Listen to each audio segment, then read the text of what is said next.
In the year 496 BC, King Helu of Wu sent troops to attack the state of Yu, but was defeated by King Gujian of Yu, and Helu was seriously injured. Before he died, Helu instructed his son Fuchai to avenge him.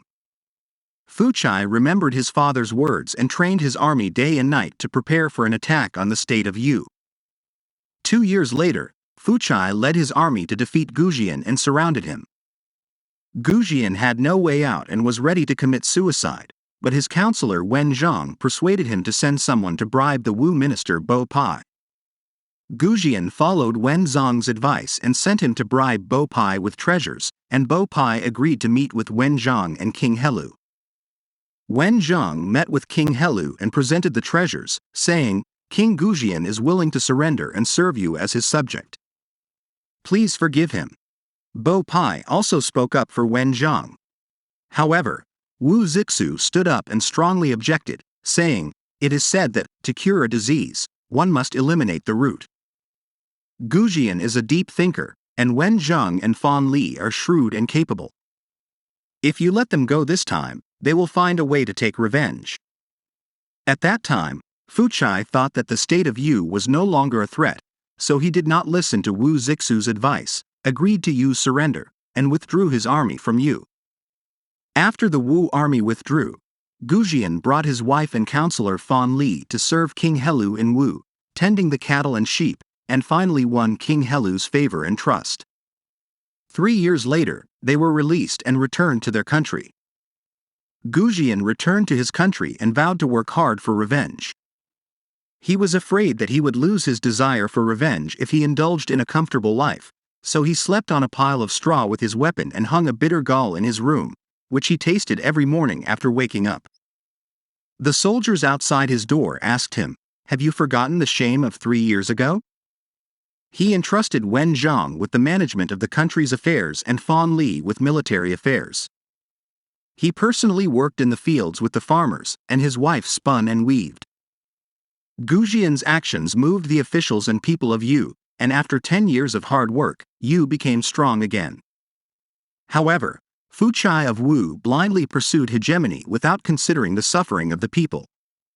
He also believed the slander of Bo Pai and killed the loyal minister Wu Zixu. In the end, Fuchai succeeded in his quest for hegemony and became the leader among the lords. But at this time, Wu appeared strong but was actually on the decline. In 482 BC, Fuchai led his army north to compete with the state of Jin for the position of leader among the lords.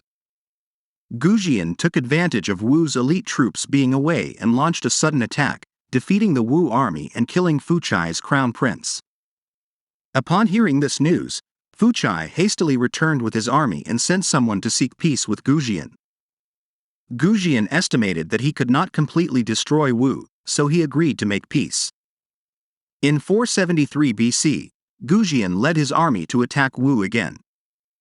At this time, Wu was already weakened and could not withstand the powerful attacks of the Yu army, and was defeated repeatedly. Finally, King Fuchai sent someone to negotiate peace with Gujian, but Fan Li strongly advocated for the destruction of the state of Wu. When Fuchai saw that the negotiations had failed, he regretted not heeding the advice of Wu Zixu, felt extremely ashamed, and then committed suicide by drawing his sword. In the end, Yu conquered Wu and ended its hegemony over the other states.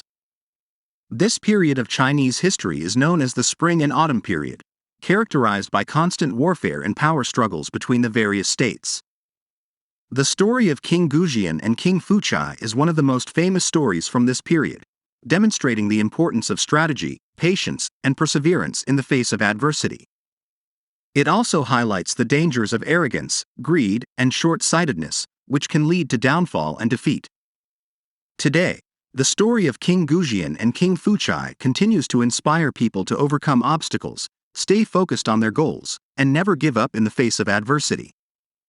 It also reminds us of the importance of good leadership, wise decision-making, and a strong sense of purpose in achieving success and prosperity.